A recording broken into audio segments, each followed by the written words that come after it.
Ada satu kelompok kecil yang prihatin, mereka memulai dengan satu keprihatinan akan situasi gereja pada waktu itu, juga satu kerinduan untuk satu pembaharuan rohani. Mereka berkumpul mulai tahun 1966 dalam satu kongres yang disebut Kongres Kursilo. Ya, mereka sudah janjian 1 tahun. Nanti kita akan bertemu lagi khusus. 1 tahun mereka mendalami 4 bab kisah para rasul dan memohon untuk satu pembaharuan rohani dalam gereja Katolik. Dan kemudian akhirnya pada 17 sampai 19 Februari sekelompok dosen, profesor-profesor, mahasiswa-mahasiswi, kurang lebih 30 orang, mereka berkumpul bersama untuk satu retret akhir pekan yang dikenal Dukusne Weekend. Ya. Retret akhir pekan ini jadi Jumat, Sabtu, Minggu, ya 17 sampai 19 Februari di Universitas Dukusne, Pittsburgh, California, Amerika Serikat. 30 orang, ya hanya 30 orang, kelompok kecil. Nah, tetapi apa yang terjadi di sana?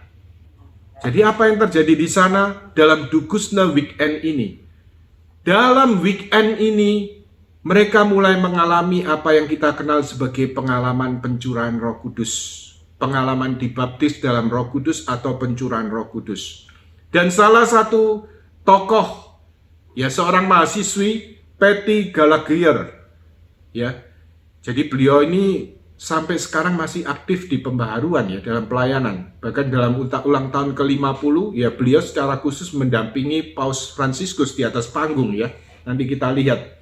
Patty Gallagher ini kemudian artinya apa?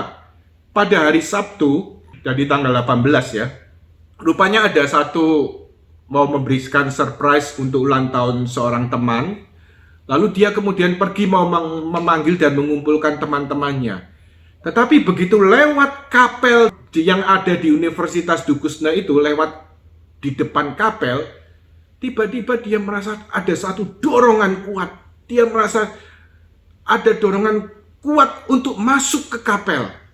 Dan di situ dia masuk, lalu berlutut di bangku, kemudian di hadapan sakramen Maha Kudus yang hadir di tabernakel. Jadi suatu dorongan yang mengajak dia untuk mulai berlutut di depan tabernakel, lalu kemudian dorongan yang meluap-luap, memuji dan menyembah Tuhan, dan sampai akhirnya dia mengalami apa yang kita kenal sebagai pengalaman pencurahan Roh Kudus. Jadi pengalaman pencurahan Roh Kudus yang dialami di depan sakramen Maha Kudus. Yesus yang hadir dalam sakramen Maha Kudus di tabernakel di kapel di universitas itu. Dan kemudian setelah mengalami itu, dia kemudian mengajak teman-temannya untuk berkumpul di kapel itu. Mereka berdoa bersama, mereka memuji Tuhan, dan kemudian mereka juga saling mendoakan untuk menerima pencurahan Roh Kudus pada waktu itu. Dan pada tanggal 18 Februari itu 1967 dianggap sebagai titik awal dari pembaharuan karismatik Katolik. Dianggap sebagai kelahiran dari pembaharuan karismatik Katolik ini.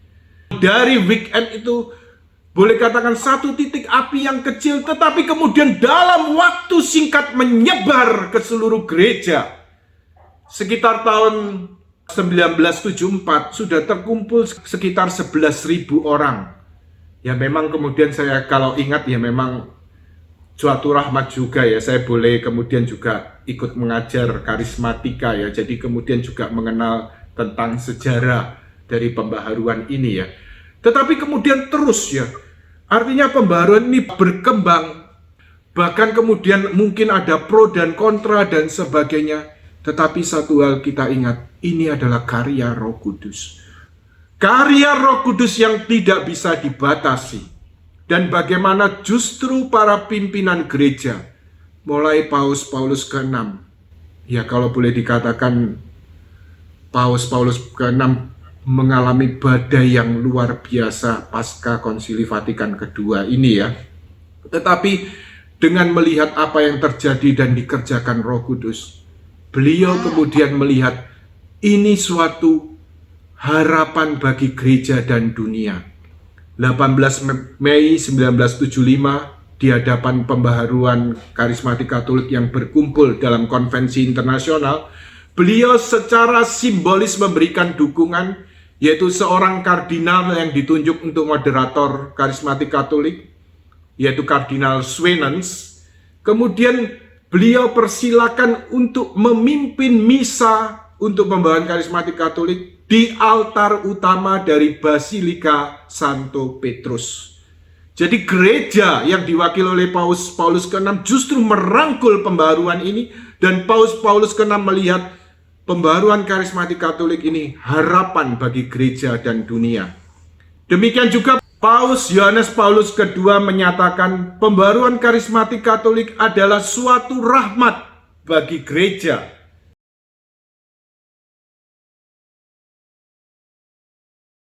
Tetapi kita lihat rupanya lebih-lebih kemudian Paus Fransiskus justru kemudian melihat suatu rahmat yang besar yang dianugerahkan Roh Kudus melalui pembaharuan ini. Beliau mengambil inisiatif untuk mengadakan ulang tahun yang ke-50 tahun dari pembaharuan ini, 1967 sampai 2017, The Golden Jubilee. Ya, kita lihat suasananya di gambar-gambar itu ya. Bagaimana umat berkumpul.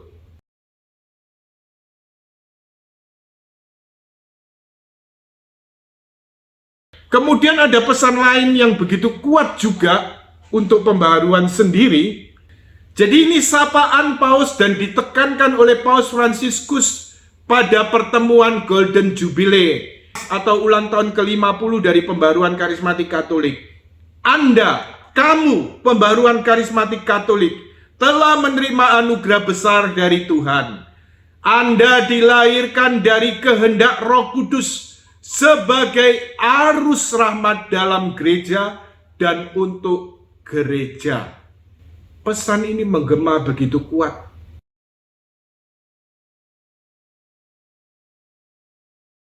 Demikian juga pada zaman ini, Allah juga terus bekerja di dalam kuasa Roh Kudus-Nya. Allah mengerjakan karya pembaharuan yang begitu indah melalui pengalaman yang apa kita kenal, kita sebut, yaitu pengalaman pencurahan Roh Kudus. Jadi suatu pengalaman di mana Roh Kudus hadir dan dicurahkan secara baru, dicurahkan secara baru atas seluruh gereja. Pengalaman pencurahan Roh yang sedang terjadi dan terus terjadi di dalam gereja dewasa ini. Banyak orang mengalami pembaharuan rohani, yaitu kemudian melalui pengalaman pencurahan Roh Kudus ini. Kita lihat bagaimana buah-buah dari pengalaman pencurahan Roh Kudus ini begitu kayanya, Bahkan ketika kemudian mulai masuk dalam gereja Katolik, yaitu sekitar tahun 1967, Februari 1967, lalu kemudian juga berkembang dalam gereja Katolik dengan segala pro dan kontra karena sesuatu yang baru sedang terjadi Tetapi kemudian ada seorang teolog yaitu Congar. Kemudian pada tahun 1973 beliau memberikan suatu ulasan teologis mengenai apa itu yang sedang terjadi melalui pengalaman pencurahan Roh Kudus. Jadi dikatakan teolog ini yaitu Congar, yang pokok ialah pengalaman tentang kedatangan Tuhan, jadi pengalaman tentang kedatangan Tuhan, kehadiran Tuhan yang membawakan penghiburan serta kehendak untuk mengabdi. Jadi kehendak untuk melayani, dan akhirnya yang tinggal ialah keinginan untuk doa yang lebih dalam, lalu kemudian kasih persaudaraan yang dinyatakan melalui hidup berkomunitas. Jadi ini buah-buah utama dari pengalaman pencurahan Roh Kudus. Jadi pengalaman kehadiran Allah, pengalaman kasih Allah, dan juga jiwa oleh kuasa Roh Kudus, oleh kehadiran Roh Kudus yang baru, diberikan rahmat untuk mengalami perjumpaan pribadi dengan Allah dan juga mengenal Allah secara pribadi. Ya, karena melalui pengalaman pencurahan roh ini, begitu banyak orang mulai mengalami pertobatan. Orang kemudian juga mengalami perjumpaan pribadi dengan Yesus. Kerinduan akan hidup doa dan membaca kitab suci. Lalu kemudian penghayatan sakramen menjadi lebih hidup. Hidup dalam komunitas atau persekutuan, kemudian semangat untuk pelayanan dan evangelisasi.